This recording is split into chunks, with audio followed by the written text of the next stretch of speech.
Hello, আসসালামু আলাইকুম। কেমন আছেন সবাই? তো আজকে নিয়ে এসেছি পটল চিংড়ির একটা রেসিপি। খেতে খুবই ভালো লাগে, একদম অনুষ্ঠান বাড়ির মতো। খুব সহজ পদ্ধতিতে পটল চিংড়িটা কিভাবে রান্না করেছি চলুন আপনাদের সঙ্গে শেয়ার করি। প্রথমে আমরা গাছ থেকে টাটকা টমেটো পেড়ে নেব। তা আমি গাছ থেকে এখানে ছোট ছোট 4টে টমেটো নিয়ে নিচ্ছি।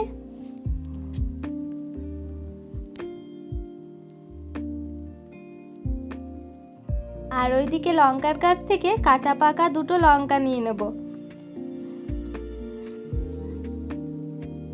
এমন হয়েছে গাছগুলোতে দেখুন সব লঙ্কাগুলোই প্রায়ই লাল হয়ে এসছে, আর একটা গাছে তো আরোই প্রত্যেকটা লঙ্কাই লাল হয়ে এসছে। আর এইদিকে আমি নারকেলকে পেস্ট করে নিয়েছি। এবার এতেই দিয়ে দেবো বড় চামচে 2 চামচ মতো পোস্ত আর একটা কাঁচা লঙ্কা। আপনারা কাঁচা লঙ্কা, পোস্ত আর নারকেলকে একসঙ্গে দিয়েও পেস্ট করে নিতে পারেন। তো এখানে একটা কাঁচা লঙ্কা দিয়ে দিলাম। এবার খুব ভালোভাবে এটাকে পেস্ট করে নেব। তো দেখুন খুব সুন্দর পেস্ট হয়ে গেছে। আর এদিকে টমেটোগুলো ধুয়ে টমেটোর একটা পেস্ট তৈরি করে নেব। আর এইদিকে পটল আর আলুকে এইভাবে কেটে ধুয়ে রেখেছি। আর এখানে আমি রিফাইন্ড অয়েল দিয়েছি, আপনারা কিন্তু সর্ষের তেল ইউজ করতে পারেন। সর্ষের তেলের রান্নাটা অবশ্য খেতে একটু বেশি ভালো লাগবে। তো এখানে রিফাইন্ড অয়েলটা গরম হয়ে যাওয়ার পর দিয়ে দিলাম পটলগুলোতে নুন হলুদ কিছু দিইনি, শুধু পটলগুলো কিছুক্ষণ ভেজে নেব কালারটা চেঞ্জ হয়ে আসা পর্যন্ত। তো এখানে উল্টে পাল্টে আমি কিছুক্ষণ পটলগুলোকে ভালোভাবে ভেজে নেব। আর অবশ্যই এখনও পর্যন্ত যারা আমাদের ইউটিউব চ্যানেলটাকে সাবস্ক্রাইব করেননি তো অবশ্যই চ্যানেলটাকে সাবস্ক্রাইব করে দেবেন। আর আমাদের ফেসবুক পেজের নাম সোহেল সাবানাস লিভিং অ্যান্ড লাভিং, পেজে গিয়েও পেজটাকে ফলো করে দেওয়ার অনুরোধ রইল। দেখুন পটলগুলো খুব সুন্দরভাবে ভাজা হয়ে গেছে। এবার আমি তুলে নিয়েছি অন্য একটা পাত্রে। তারপরে দিয়ে দিলাম এই ডুমো ডুমো করে কেটে রাখা আলুগুলো দিয়ে একটু লবণ আর হলুদ দিয়ে খুব সুন্দরভাবে ভেজে নেব।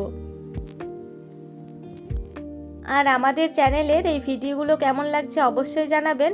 আর রেসিপির ভিডিও দেখলে অবশ্যই বাড়িতে একবার ট্রাই করবেন, তবেই বুঝতে পারবেন রেসিপিগুলো কতটা ভালো হয়। আর অন্য কোনো ভিডিও বা রেসিপি দেখতে চাইলে অবশ্যই ছোট্ট একটা কমেন্ট করে জানাবেন।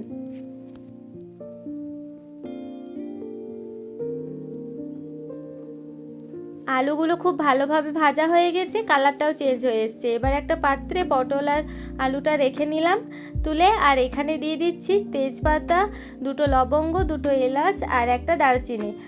দিয়ে দিলাম অল্প কিছু পরিমাণ গোটা জিরে। এবার এটাকে লো ফ্লেমে কিছুক্ষণ ভেজে নেব সুন্দর একটা স্মেল ওঠা পর্যন্ত। তারপরে দিয়ে দিলাম কোচানো পেঁয়াজ। এখানে কোচানো পেঁয়াজটা দেওয়ার পর লবণ দিয়ে দেবেন, তাহলে পেঁয়াজটা খুব ভালোভাবে মজে যাবে। তো পেঁয়াজটা দিয়ে কিছুক্ষণ নেড়ে নিচ্ছি। এবার দিয়ে দিলাম লবণ, তারপরে দিয়ে দিচ্ছি একটা বড় চামচের 1 চামচ মতো আদা রসুন পেস্ট। তারপরে দিয়ে দেবো লঙ্কা গুঁড়ো।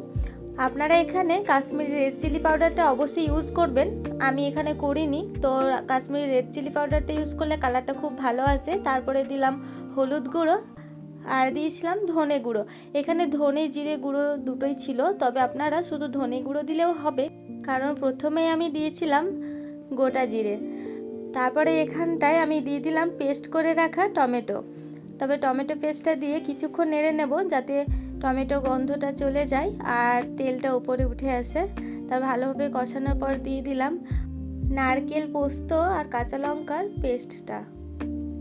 তারপর মশলাগুলোকে এবার কিছুক্ষণ ভালোভাবে কষিয়ে নেব, কিন্তু খুব একটা বেশি কষানোর দরকার নেই। ওপরে তেলটা যখন উঠে আসবে ততক্ষণ কষলেই হবে। আমি এই পর্যায়ে দিয়ে দিলাম সামান্য অল্প পরিমাণে সুগার বা চিনি, কারণ চিনি দেওয়ার কারণটা হচ্ছে মশলার যে একটা কড়া ভাব থাকে সেটা থাকে না।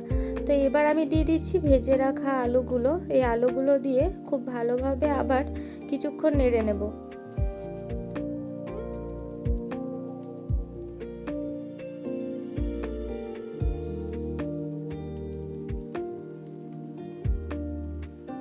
এবার এখানে জল অ্যাড করছি, কারণ আলুটা ভাজার সময় হাফ বয়েল হয়েছিল, আরও হাফ বয়েল হতে হবে।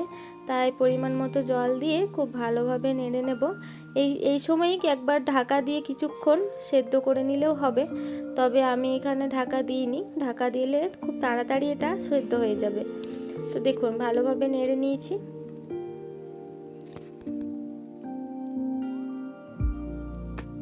এবার দিয়ে দেবো ভেজে রাখা পটলগুলো।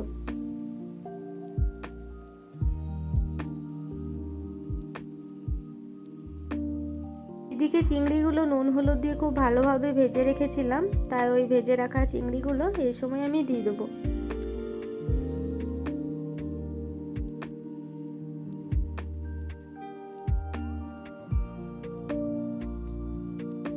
এবার দিয়ে দেবো একটা কাঁচা লঙ্কা আর গরম মশলা গুঁড়ো। এখানে আমি শাহি গরম মশলাটা ইউজ করেছি। এরপর দিয়ে দেবো হাফ চামচ মতো ঘি,